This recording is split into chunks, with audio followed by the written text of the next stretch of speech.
시청자 여러분 안녕하십니까. 6월 2일 고영신의 시사정담 시작하겠습니다. 시청자 여러분, 윤석열 전 검찰총장의 대선 행보가 빨라지고 있습니다. 조만간 대선 캠프를 꾸리기로 하고 종로와 광화문 쪽에 사무실을 알아보고 있다고 합니다.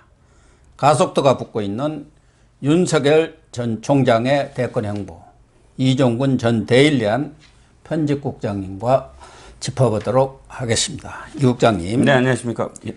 윤석열 전 총장의 대선 행보가 아주 가속도가 붙는 그런 양상인데요. 네.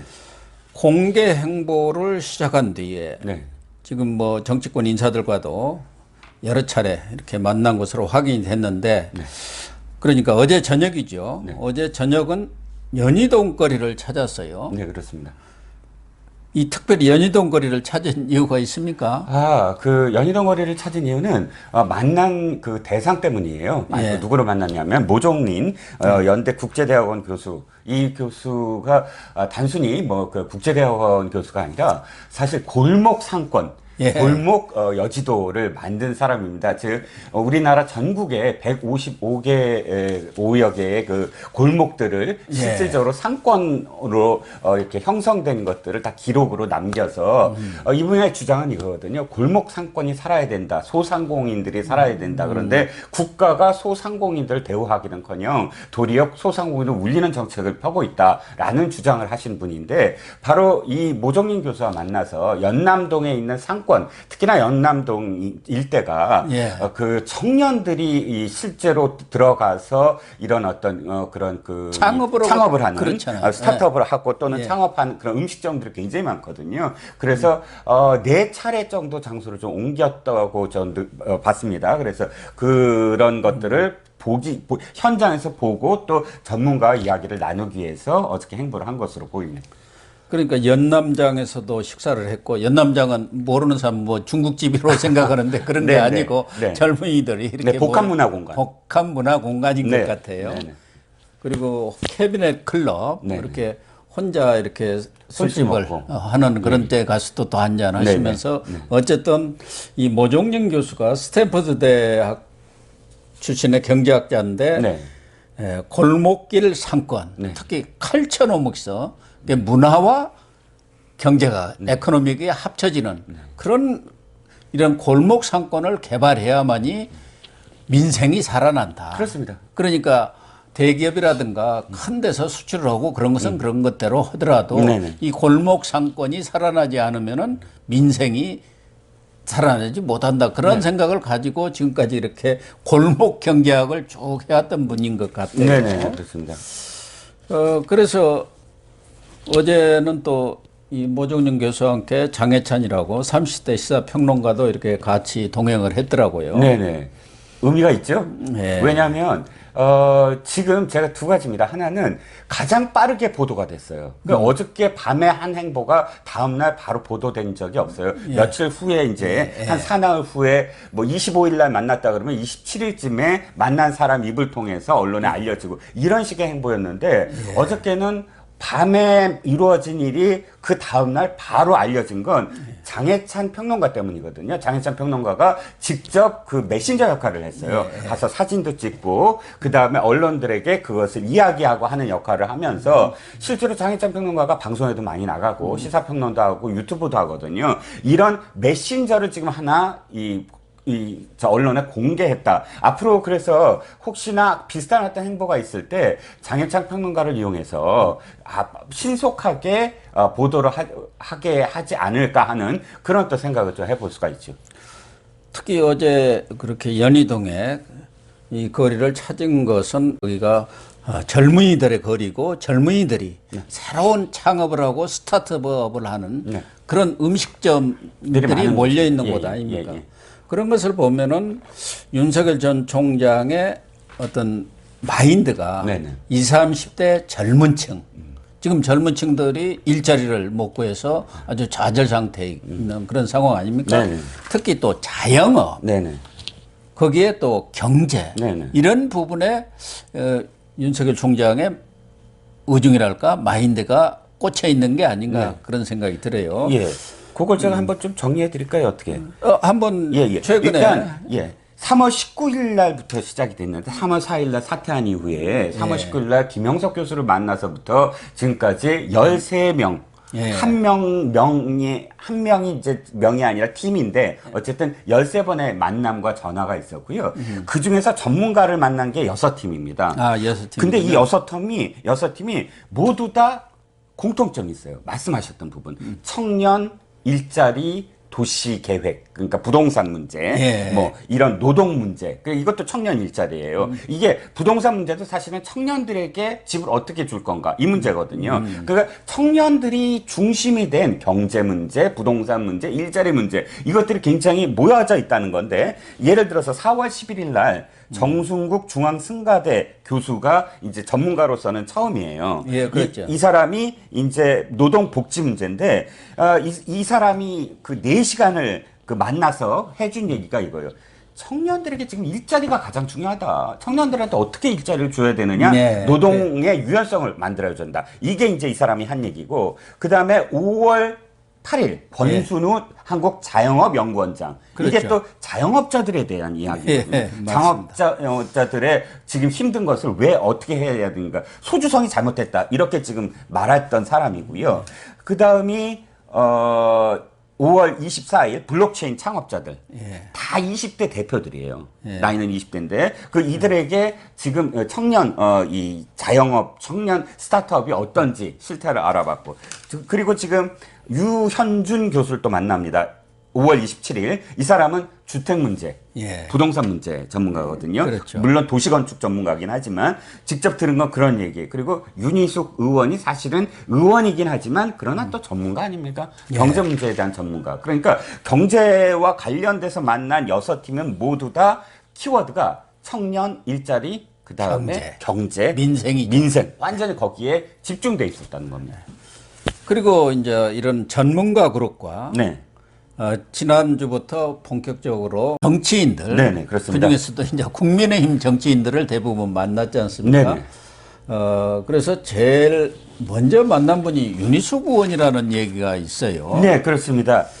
그래서 이 윤석열 전 총장이 정치를 시작하면서 기존의 과거의 그런 그 정치 문화란가 행태와는 다른 새로운 정치 어떤 패러다임이랄까 그런 프레임을 생각하고 있는 것 아니냐. 논리와 식견과 이런 걸 가지고 얘기를 하고 토론을 하고 주장을 하고 소통을 하는 그런 새로운 정치 문화를 염두에 둔 거 아닌가 하는 생각도 들고 또 하나는 좀 이미지를 상당히 염두에 두고 만나는 거 아닌가 하는 프레시, 신선함, 새로움 뭐 이런 거겠죠. 말씀하셨듯이. 자, 사실은 지난주 한 일주일 또는 한 열흘 정도가 지금 윤석열 총장에게 왜 좀 정치 행보를 안 해? 이제 좀 피로해. 왜 신비주의야? 라는 그런 비난을 완전히 일거에 다 이렇게 행보로서 씻어주는 그런 행보가 아니었을까 싶어요. 지금 말씀하셨던 윤희숙 의원은 25일 날 만났는데 사실 그 전에 전화 통화로만 두 사람이 있어요. 22일 날 유상범 의원과 만납니다. 전화 통화를 합니다. 그리고 24일 날 장제원 의원과 통화를 합니다. 그리고 본격적인 만남이 이제 25일 날 윤희숙, 26일 정진석, 29일 권선동. 이게 이제 쭉 이어지는 행보인데 제가 조금 이렇게 결이 다른 것 같아요. 그러니까 유상범 또 장제원 이 두 사람과 또 권선동 그리고 정진석 이 네 사람과 윤희숙은 달라요. 어떻게 다르냐면 나머지 네 사람은 국민의힘 좀 오시죠. 입당하실 거죠? 제3지대 안 가실 거죠? 이렇게 주로 묻고 답하는 형식이었다면 윤희숙 의원한테만 딱 이렇게 얘기해요. 같이 정치를 함께 하자. 그러니까요. 이거 굉장히 다르잖아요. 윤희숙 의원을 새로운 정치 모델로 지금 윤석열 전 총장은 생각을 하고 있는 거예요. 그렇죠. 그래서 어떤 의미에서는 이게 국민의힘에 안 들어가더라도 윤희숙 당신은 나와 함께 해야 된다. 내가 들어가든 안 들어가든 나와 함께 하자라는 아주 적극적인 프로포즈를 한 사람이거든요. 그러니까 교수님 말씀하셨듯이 이 윤희숙이라는 사람을 통해서 자신의 어떤 정치적인 새로움, 미래 미래를 생각하는 사람. 그러니까 검사로서 과거를 단죄하기만 했다. 이런 비난에 하나의 어떤 또 답이 아니냐. 나는 미래 경제를 걱정하고 있고 청년들을 걱정하고 있고 지금 부동산 문제를 걱정하고 있고 그래서 사실은 윤희숙 의원 같은 사람과 정치를 하겠다. 이런 지금 메시지가 아니냐 하는 것입니다. 윤석열 총장의 최근 행보를 보면은 네. 전에 본인이 측근들한테 이야기했던 대로 숨바꼭질을 하면서 더 이상 숨고 지내고 싶지는 않다. 네. 가고 싶은 곳 가고 만나고 싶은 사람 만나겠다.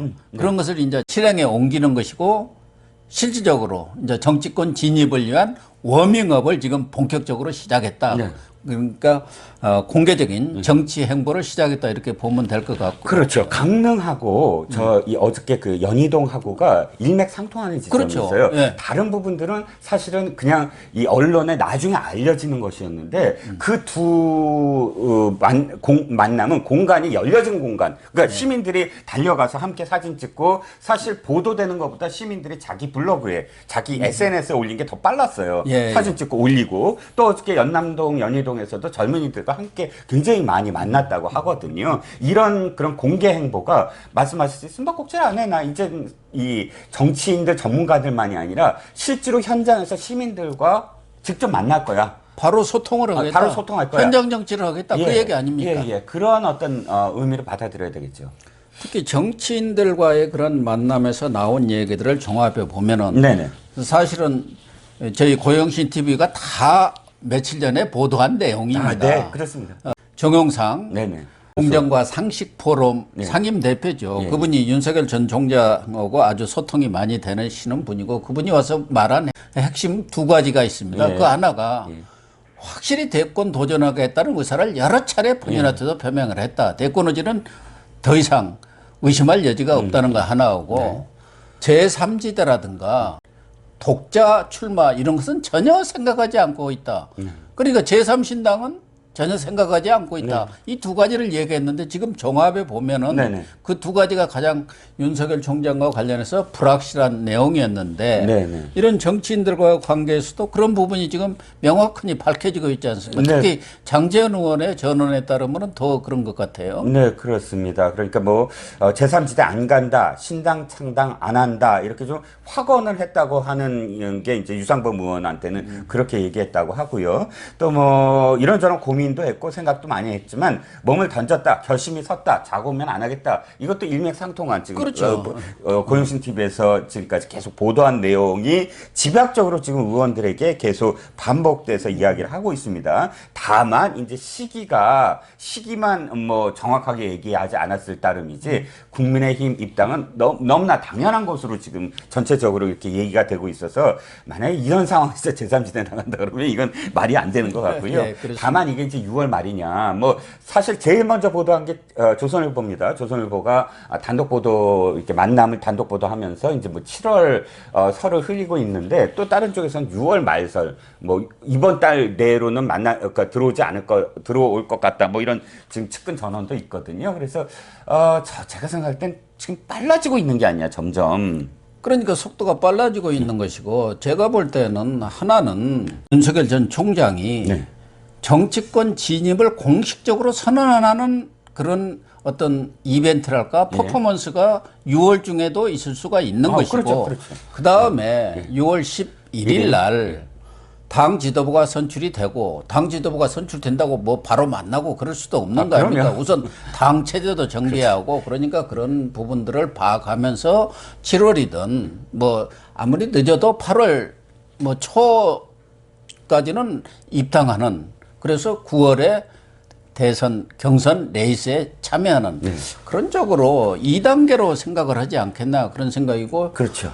뭐 6월 중에 대권 도전을 선언하면서 바로 정치에 뛰어든다. 그건 정치에 뛰어드는 것도 입당하는 거로는 좀 분리해서 생각해야 하는 거 아니겠습니까? 그럼요. 그러니까 뭐 국민의힘에 입당하는 것이 그러니까 좀 그렇게 같이 퍼포먼스 그러니까 내가 이제 정치 시작하겠습니다. 그리고 지금부터 국민의힘에 입당하겠습니다. 이렇게 동시에 해버리면 사실상 뭐랄까 카드 하나가 잃어버린 게 되거든요. 카드는 안 들어가겠다는 건 아니지만 카드를 갖고 있어야 전체적으로 판이 출렁거리는데 자기가 주도권을 갖고 있을 수가 있는데 그대로 그냥 시작하자마자 들어가 버리면 페이스에 휘말릴 수도 있거든요. 여러 가지 언론의 어떤 기사거리도 그렇고 상황상 6월 11일 이후가 됐던 뭐 이전이 됐던 정치에 정치를 하겠다는 건 정책적인 어떤 부분까지 비전을 보이는 것이고 내용을 얘기하는 것이고 어떻게 하겠다라는 건 행동으로 보이는 것이라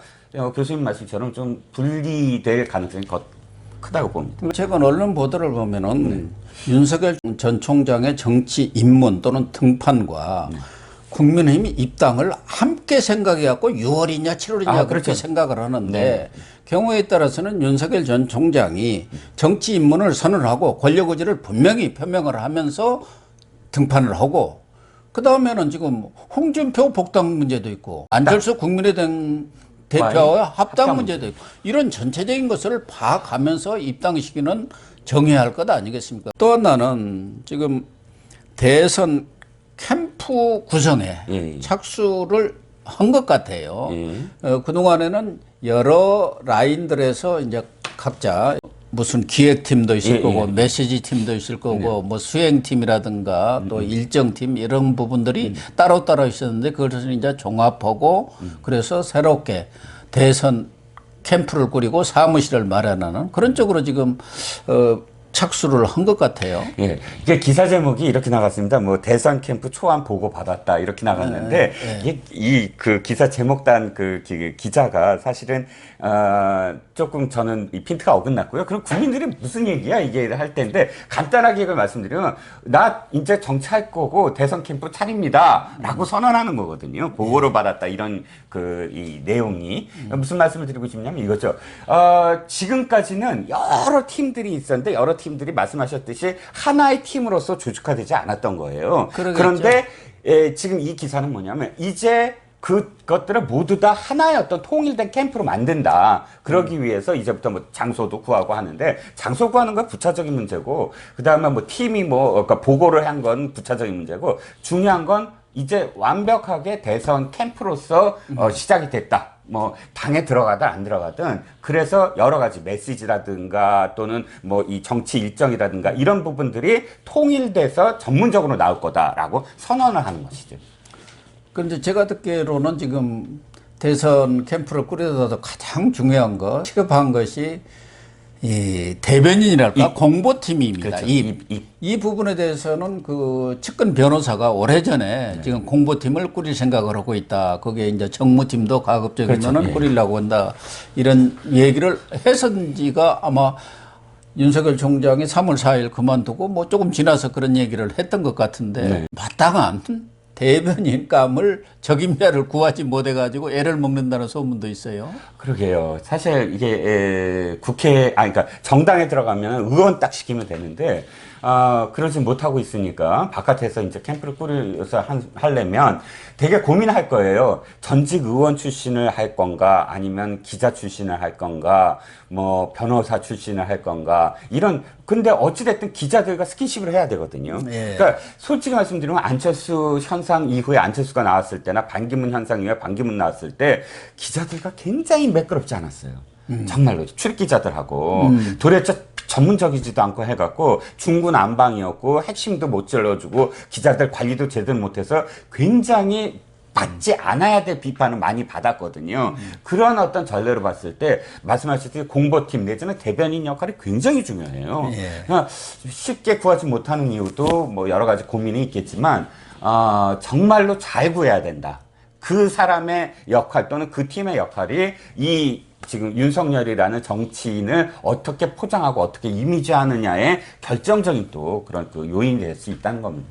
근데 윤석열 총장이 최근에 이렇게 언론과의 접촉면을 보면은 메이저 언론 중심이라기보다는 좀 외곽에 있달까 마이너 언론 쪽에 더 관심을 많이 갖는 것 같아요. 국민일보라든가 세계일보 이런 쪽하고도 통화를 먼저 해서 뉴스를 계속 단독으로 주고. 그래서 경우에 따라서는 사실은 이제 보수 언론이라든가 이런 메이저 언론에서 뭐 그 캠프에 예. 대변인을 데려올 경우 여러 가지 그렇죠. 후폭풍이라든가 그렇죠. 이런 것도 예상이 되기 때문에 예, 예. 언론 쪽에서 하더라도 메이저 언론은 아닐 거라는 생각도 들고 어쨌든 특히 가급적이면 좀 젊은 분으로 이렇게 하려고 하는데 책임자가 없다고 그러는 것 같습니다. 그렇습니다. 그런데 이렇게 캠프가 꾸려지면은 제가 얼핏 또 듣기로는 상당히 깜짝 놀랄 인물들도 좀 참여를 할 거다. 이 캠프에는 명망가 중심보다는 좀 실무적인 그런 사람들이 참여하지 않습니까? 전에 문재인 캠프 광흥창 팀도 네, 뭐 네, 네. 우리나라에서 뭐 캐리어가 높은 명망가들이 아니었지 않습니까? 예, 예, 예. 그러니까 이제 캠프가 두 가지로 될 거예요. 하나는 물론 뭐 지금 뭐 상식화 정의 포럼이 있지만 싱크탱크. 그거는 싱크탱크 완전히 뭐예요? 싱크탱크가 하나 제대로 아마 모일 겁니다. 그건 따로 있고 그 다음에 실무 정말로 이 정치를 하기 위한 그런 어떤 프로그램을 만들고 하는 짜고 그 다음에 실행에 옮기는 그런 실무팀으로서의 캠프가 지금 만들어진다 이런 지금 흐름인데 중요한 건 이거예요. 그러니까 이 윤석열 본인이 정말 훌륭한 어떤 비전을 보이는 것도 중요하지만 어떤 사람과 함께 하느냐를 보이는 게 바로 그 사람의 예. 정치의 앞으로의 비전을 보이는 거나 마찬가지거든요. 한 사람이 모든 걸 다 전문가처럼 알 수는 없잖아요. 그런데 어떤 사람을 딱 했을 때 이 사람과 함께 이렇게 느껴져요. 예를 들어서 최근에 유현준 교수 이런 사람은 사실 굉장히 이 젊은 세대들한테 인기를 끌고 있는 또 방송에서 맨날 나가서 이 청년들이 굉장히 따르고 있는 그런 교수예요. 그런데 유현준 교수와 만났어? 이것도 굉장히 젊은 사람들한테 화제거든요. 예. 그러니까 이런 그 화제성 있는 인물들이 함께 한다라는 것이 굉장히 자기의 어떤 그런 이미지라든지 또는 정책 비전을 설명하는데 일일이 그러니까 자기가 전문적으로 설명 안 해도 딱 안다는 거죠. 예. 또 하나 관심사는 6월 11일 네. 전당대회가 끝나봐야겠습니다만은 지금 상당히 앞선 1위를 달리고 있는 이준석 전 최고위원. 네네. 이분이 당 대표가 될 경우 네. 뭐 윤석열 전 총장과의 케미라 할까요? 그런 것은 어떻게 될까? 우려하는 목소리도 있고 윤석열 총장과 호흡이 잘 맞을까? 어떻게 보세요? 그러니까 저는 이 당대표라는 것, 특히나 이 대통령 선거를 앞두고 당대표라는 건 어떤 의미에서는 심판위원장이거든요. 예. 심판위원장은 어디에 치우쳐서 뭐 그 규정을 만들 수가 없잖아요. 그러니까 아마 대통령 선거를 직면해서 당대표는 온갖 그런 후보자들과 또는 정파의 그 요구들 또 뭐 갈등들 이런 것들을 직면하게 됩니다. 이랬을 때 정말 과단력 있게 그것들을 결정하고 그 다음에 나를 따로 내 말이 옳아 그러고 막 그 리더십도 보이고 또는 그 안에서는 설득하고 왜냐하면 각자 이익이 틀리니까 하다못해 TV 토론 나가는 것도 룰 미팅을 하는데 정말 하루 종일 싸워요. 누가 먼저 하느냐 뭐 이런 거 갖고 질문이 몇 분 동안 하느냐. 그런데 이런 것들을 딱 무게중심을 잡고 이렇게 원칙적으로 이렇게 하겠다라고 할 수 있는 그런 리더십이 과연 이준석 후보한테 있느냐. 여기에 대해서 사실 굉장히 많이 지금 다들 묻고 있는 거죠. 아무튼 윤석열 전 총장의 본격적인 공개 행보에 나섰으니까 앞으로 어떤 바람을 몰고 올지는 좀 더 지켜보기로 하시죠. 네네.